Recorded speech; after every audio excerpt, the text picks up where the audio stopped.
När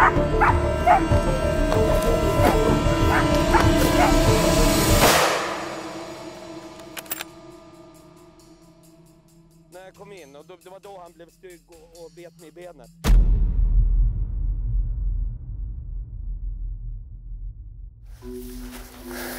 Har du mygg? Alltså mygg älskar mig. Jag sprayar med samma sak jag sprayar på min häst. För jag har inte en mygga på mig. Just det, fan, jag skulle låna lite. Det är därför jag luktar kära. Ja.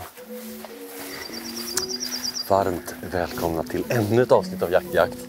Vad kul att kolla.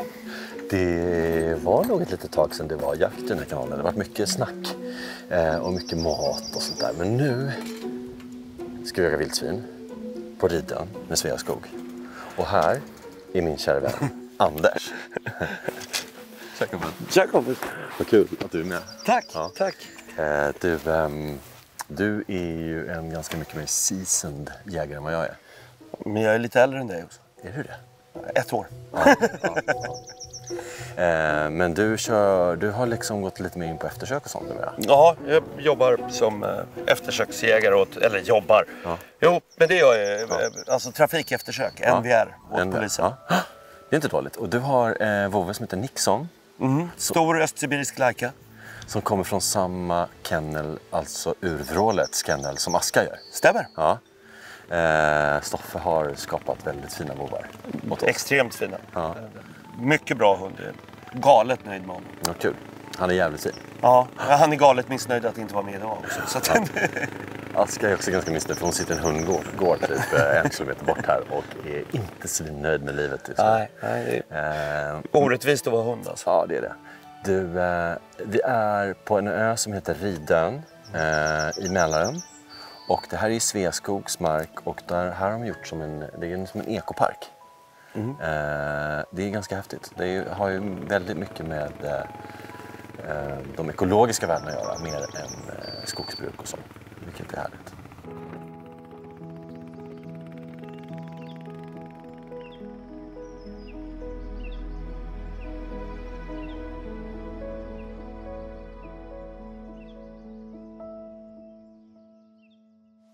Vi står här med Rune Andersson från Sveaskog. Rune, du är ju, kan man säga, delvis ansvarig för att skapa ekoparkerna och liksom uppbyggandet av dem. Jo, jag har varit med från början på det hela konceptet. Ja. Ekoparker, det är ju ett Sveaskogsbegrepp som vi har hittat på själva. Det är egentligen något nytt verktyg inom naturvården för att jobba med både produktion och naturvård. Just nu har vi 37 är det till och med. Den stora brännan i Västmanland blev den 37. En ekopark är egentligen definitionen för det att det ekologiska står över det ekonomiska där. Så man jobbar med ekologin för arterna först och främst, men även för människor är det klart, och friluftsliv och så vidare. Så att, konceptet är att minst 50% ska vara naturvård och 50% kan vara produktion då. Men produktion, då kan det vara både skogsproduktion och alltså, traditionellt jordbruk och så vidare? Eller hur? Ja, det kan det vara. Ja. Vi pratar ju oftast bara nu om skogsbruk. Just det. Och det ska vara en viss storlek på de här. Som skillnaden mot ett naturreservat, det kan ju vara bara några hektar då. Men en ekopark är alltid minst 1000 hektar. Så de är mellan 1000 hektar och 20-25, de största i Norrbotten. Så det är det områden som redan hade höga naturvärden, men som vi bygger på hela tiden då. Om vi tänker oss där vi befinner oss nu då på Ridön, i Ridöarkipelagen här, där är det ju 100% naturvård på skogen här då. Så att det är skillnad på ekoparker och ekoparker. Kolla här. Det är grisskit, va? Nej, det där är grävling. Är det? Nej, det får fan nej, det är ingen rådjur det här. Det där bruna är ju. Det betar. Ja, den nu ser jag. Det är arslet. Och så har du ju ett innan, va? Precis. Där har du också bakdelen, kan vi väl Ja, säga om vi ska vara artiga. Ja, men jag tycker att liksom, man behöver inte vara så fyrkanten. När du säger naturvärde, vad är det liksom? Ja, att man pratar idag mycket om att man ska höja den biologiska mångfalden, och det är ju också det som vi jobbar mycket med. Och just här på Ridön där vi är nu, där har vi ju försökt att lyfta fram den gamla ädellövskogen som en gång fanns här. Men här planteras ju väldigt med gran då på 60-70-talet. Som vi håller på att hugga bort nu då. Och gjort. Så vi har gjort ganska stora insatser här. Och sen att ädellöv funkar så bra på Ridön. Ridön är en ö som ligger i Mälaren och det är väldigt varmt klimat här. Så det finns väldigt mycket insekter som är värmegynnade. Några väldiga rariteter fram på ek och lind framförallt. Alltså. Det är väl huvudbudskapet på Ridön, det är våra lövskogar. Men även jordbruksmarken och betena är väldigt viktiga här. Det är ett agralt landskap det här som har formats sedan bronsåldern. Ja, jag skulle säga det här måste de ha odlat marken väldigt, väldigt länge. Ja, det är det. Det finns en del järnåldersgravar här, inte från bronsåldern, men precis då, det var väl ungefär då Ridön tittade upp ur havet. Ja. För att få igång de här lövskogarna då så är det ju, vi måste ha ett ganska stort jakttryck här, framförallt på klövviltet då. I skogslandskapet då, för att vi vill ju försöka föryngra löv, då får vi mycket älg och hjort och rådjur som det är gott om här då får vi svårt att få upp de här späda ekplantorna som vi vill ha igång då. Så att det är väldigt viktigt för det här området också. Att grisar har vi också mycket, eller vildsvin då. De kan ju däremot vara positiva för ädellövskogen, att de luckrar jorden och man får ekollon som gror och så vidare. Däremot så är vi ju ganska stora åkermarker här med, så att det gäller ju att balansera där på något vis. De är bra på ena sidan staketet, men på den andra kanske vi inte vill ha lika många. Det är ju någon form av idealbiotop här med de här lövskogarna. Jag tror det finns 1500 större ekar på den här ön och det är ju tonvis med ollon då. Som då föder dem. Och sen är det ärtåker och vete, va? Ja, havre var det. Ärtor och havre. Ärtor och havre. Alltså det här ska bli balar allting. Och nu är det fullt med såna här supersöta som ärtor. Alltså, det är som godis. Och eftersom det har varit så otroligt varmt de sista 2 veckorna så är de mogna ganska mycket tidigare än vad de brukar vara tydligen. Så att det ska ju mycket till att inte grisarna kommer ut och äter det här, tänker jag. Alltså det här skulle jag kunna leva på. Tänk dig om man är vildsvin. Gott för vildsvin. Och de får vi hoppas se mer av ikväll när vi står där ute i ärtåkern. Det hoppas jag. Ja. Det gör vi säkert. Ja.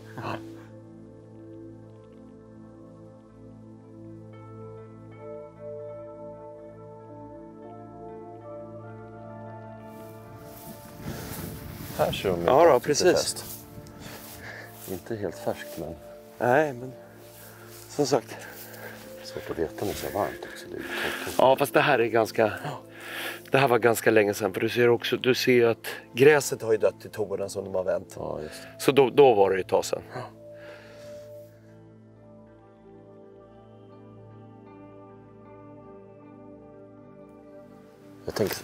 Jag tänkte sätta mig och posta där borta i ett torn. Och eventuellt smyga mig på det som dyker upp. Jag tror det är en ganska bra idé. Ärthavren här är inte så hög, så du kommer ju se grisen ganska bra. Alternativt grisen kommer se oss ganska bra.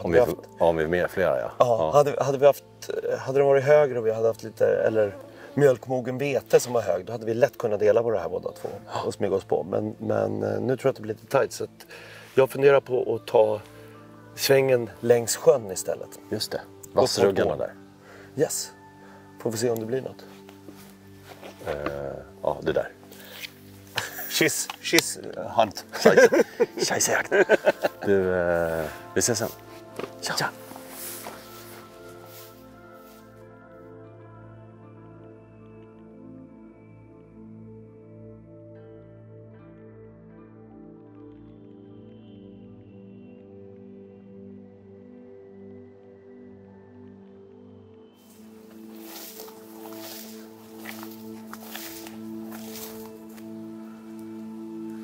Alltså jag har stött upp 2 pyttesmå rådjurskid här. Precis här borta. Stack åt varsitt håll. Snart kommer de säkert börja pipa efter mamsan. Det finns alltså otroligt mycket vilt här. Det är helt vansinnigt.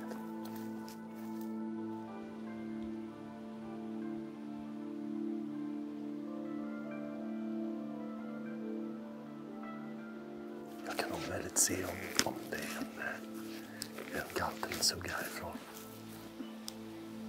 Och jag kan inte se om det var några småttingar med sig.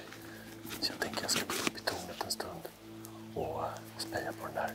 Men först ska jag kolla lite med den här rackaren och se om jag kan se några småttingar runt omkring den.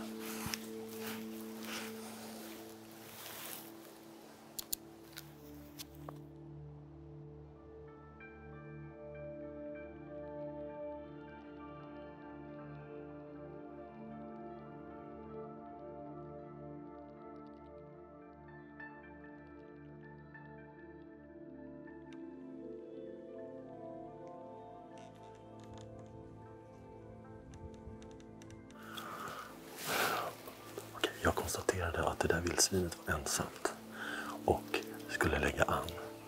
Precis då snubblade vildsvinet på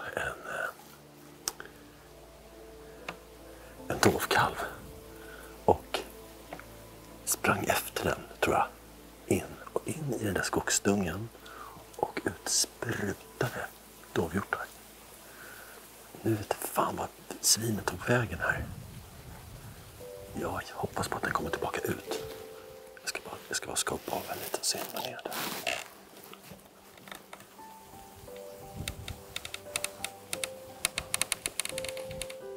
Jag tänkte du kanske, vadå speja av? Jo, här ser jag ett värmesikte. Inte alls dåligt när man ska jaga vildsvin. För det första är det jävligt lätt. Och se, nu är den tillbaka. Den är tillbaka nu.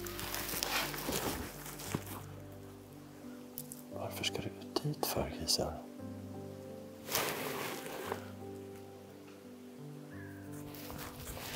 Jag vet inte vad den skulle ut i skogen och göra.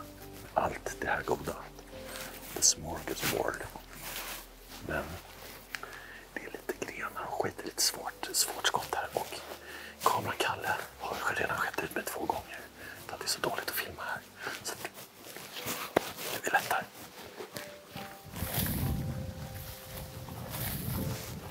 Vad fan, det blåser ut därifrån. Helvete.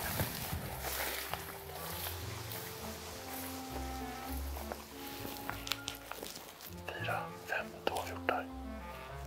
80 meter ditåt. Tindor håller på att kasta lite. Jag är lite så här. Jag får lite panik nästan. Jag vet inte vad jag ska ta med. Det är liksom vilt precis överallt. Men den där galten, den verkar ganska obrydd. Men jag tror att den drog för att vinden vred och blåste dit lite vittring på den.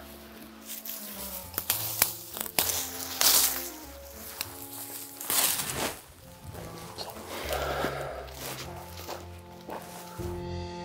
Där är en gris. Det är den.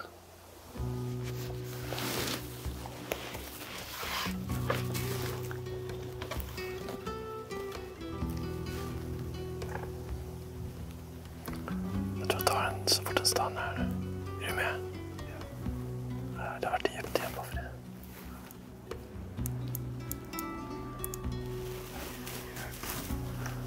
Där.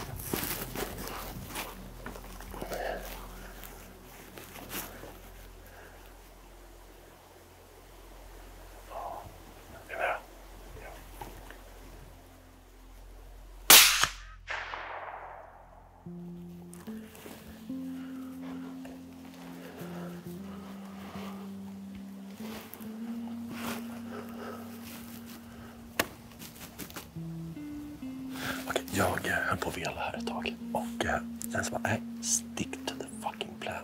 Din jävla idiot. Sa jag till mig själv. Nej, det sa jag inte, men jag tänkte det. Och så gick jag upp och satte mig här igen och väntade. Och vad kommer ut 30 sekunder senare? Jo, den är galten. Han sitter och spejar på den ganska länge och konstaterar att den är ensam. Nu är frågan. Jag hörde att den satt och skottet kändes bra. Men frågan är hur bra? Och frågan är hur långt den har sprungit. Option 1. Hämta aska. Option 2. Gör ett eftersök själv med värmekameran.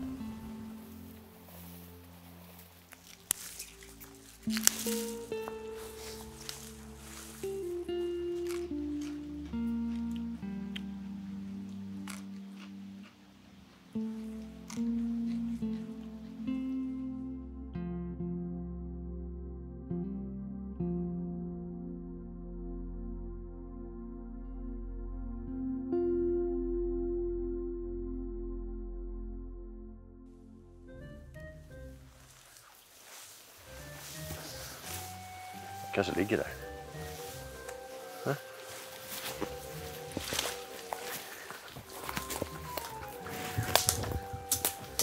Här är blod.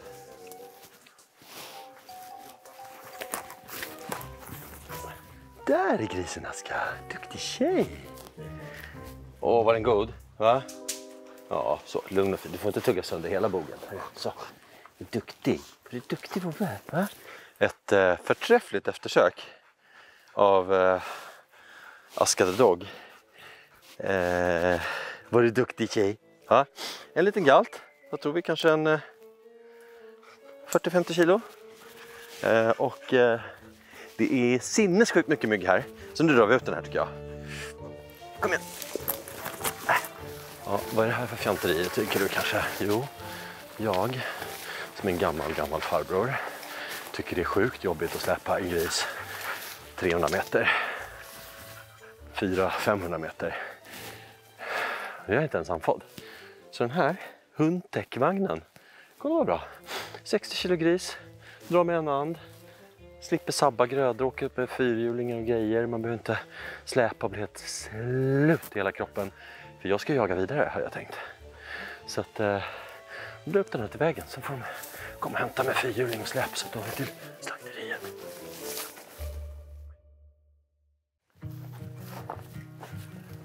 Okej hörni. Back to the scene of the crime. Det är på väg att mörkna. Alltså, klockan är 11. Det är inte direkt mörkt ännu, men snart blir det. Nej. Och så att det får bli hur mörkt det kan bli hur mörkt som helst. I don't care. Jag kommer använda de här. Speja mig fram. Det är en jättelik dåvind där borta. Men det är ju såklart inte säsong på dem nu. Jag kommer bara speja av. Kommer ut en gris till. Det är en galt till här någonstans. För Anders, han såg nämligen 2 stycken.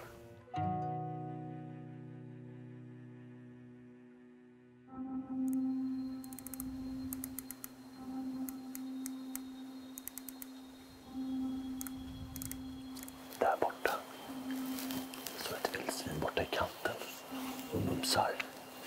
Men den rör sig inte fläcken. Så jag måste springa lite närmare. Jag har suttit och spejat på den i säkert 20 minuter. Så att nu är det dags att smyga lite.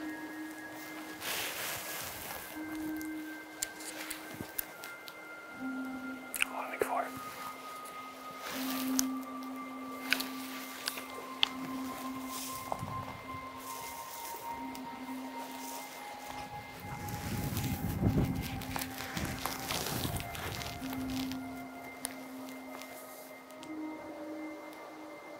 Står med arslet hitåt. Gå lite närmare.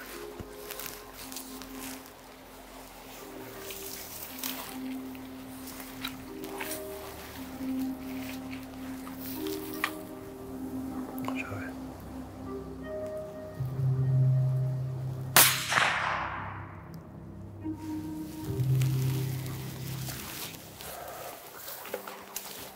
En träff. Och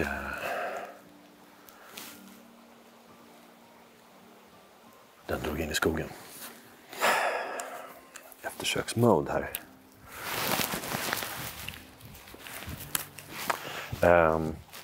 Det kändes bra. Helt klart en träff. Jag får gå och hämta Aska igen. Det är inte mycket mer att snacka om. Får jag hålla för öronen om det skulle vara? Ja, det får du göra.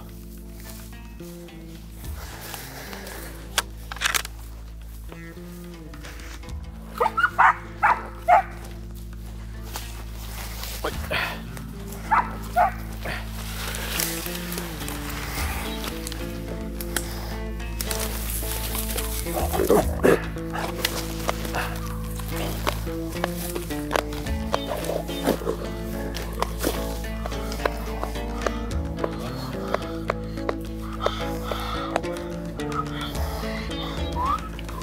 Avfångningsskott. Ja. Klart. Den har ett extra stick här på mig. Jag stack den när jag kom in och det var då han blev stygg och bet mig i benet. Är det bra? Gick det bra eller med benet? Ja, han bet mig i kängan. Tack för avfångningshjälpen. Ja, det var så lite så. Ja, vilken duktig tjej! Vilken duktig tjej! Bravo, gumman! Bravo! Det är bra tjej. Duktig. Så ja. Förlåt om jag säger så här obvious saker, men hunden är det bästa vi har med att läsa de där grejerna. Därför att hon känner ju på näbben att, vilket häftigt spår. Wow, där är den. Den är inte död. Nej, vad otroligt alltså.